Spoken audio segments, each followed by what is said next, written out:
Maurice and welcome to Things to Invest. Talk about investing, finance, and professional development. For today's area terms only, the investment topic today would be Ripple, ticker XRP. So it's been weeks since I covered XRP, but I've been getting some questions from my friends here on YouTube asking for a little bit more of a specificity around the technicals and a more of an updated perspective at the same time. So I'm gonna come back onto the chart to see how we're trending so far, right? And also revisit the history of technical analysis that we did. And just a little bit of a step back. I used to be an investor in XRP. I would say about a year and a half ago, but I subsequently convert my entire holding, which was about like $12,000 of XRP, into Bitcoin and Ethereum subsequently. Because of the suspension on Coinbase and some legal issues that's been percolating at the same time. So whenever I hear anything that is legal related, I tend to stay away because I just don't want to be trapped into into a suspended account that I couldn't liquidate. And with respect to the historical technical analysis that I did, we were foreshadowing some sort of a sell-off, and luckily, I kept the chart here in play that I did not make any changes so far. And that you see that I drew a wedge here about like 6 weeks ago, and it seems like we were foreshadowing more of an upward wedge, which is exactly what happened. And we were foreshadowing that we will have a sell-off sometimes on the 2nd of June. But it seems like the pop of the balloon happened a little earlier on the 19th instead, and you see that we sold out all the way from the $1.60 all the way to the first level that that the whales have dropped us to $1.18, which was a relatively sizable sell-off. And then subsequently, we have a lot of public investors panicking and fear mongering that drove us all the way back down to the 64 cents, which was a huge sell off, if you may, right?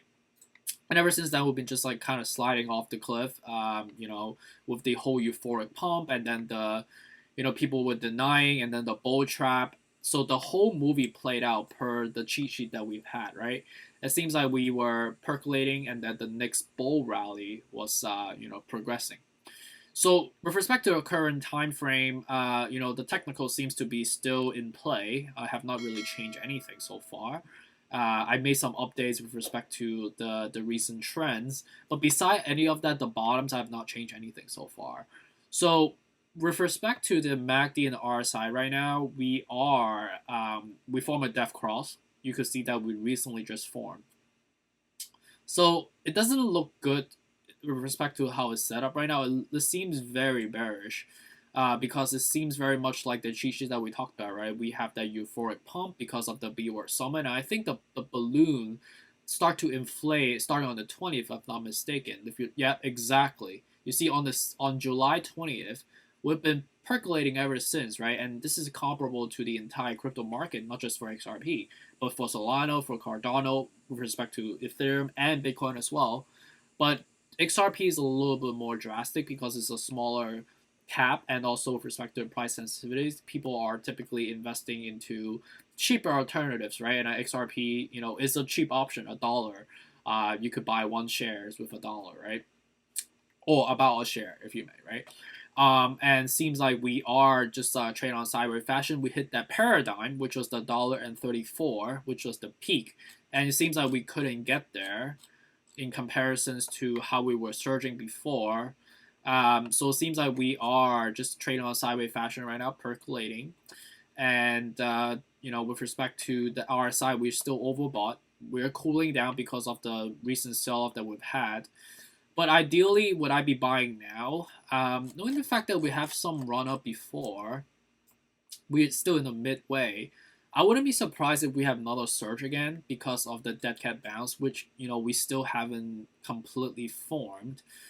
I think we might see some sort of a denial, if you refer to the cheat sheet again, that we will bounce back up to ideally to the $1.30, which people will start to think like, oh, we're going to be just like trading on sideways fashion again, comparable to the entire market. But the whale has already bought in around these levels. You could see these mega green candles, right? So how would they be incentivized to keep pumping it away?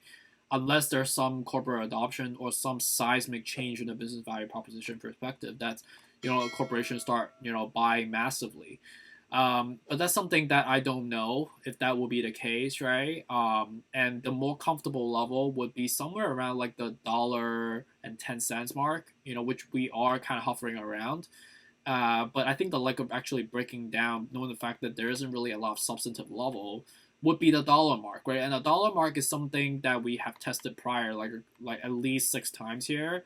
But for me, I would be a little bit more patient. I'll practice a little bit more of I like to have a little bit more stability, and I think the most substantive level will be somewhere around here, which is the level of 88 cents, right? And as you can see, after 88 cents, you don't really have a lot of substantiveness.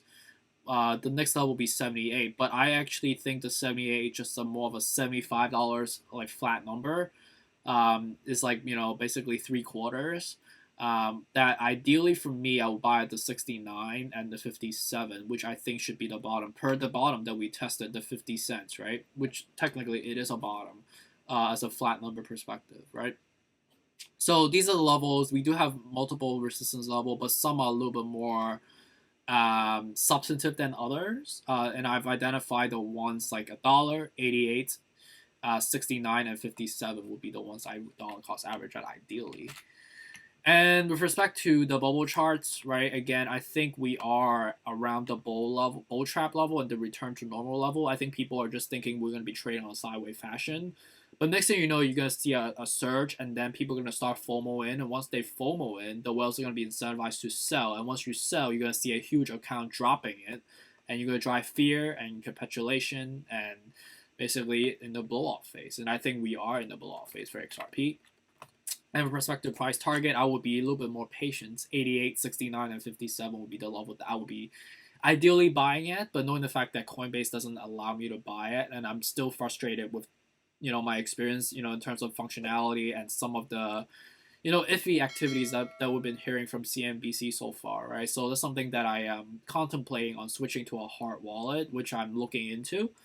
But yeah, so that's my struggle, so don't worry about me. But really appreciate you for dropping by and listening in, and stay tuned for what's coming up. Take care. Bye.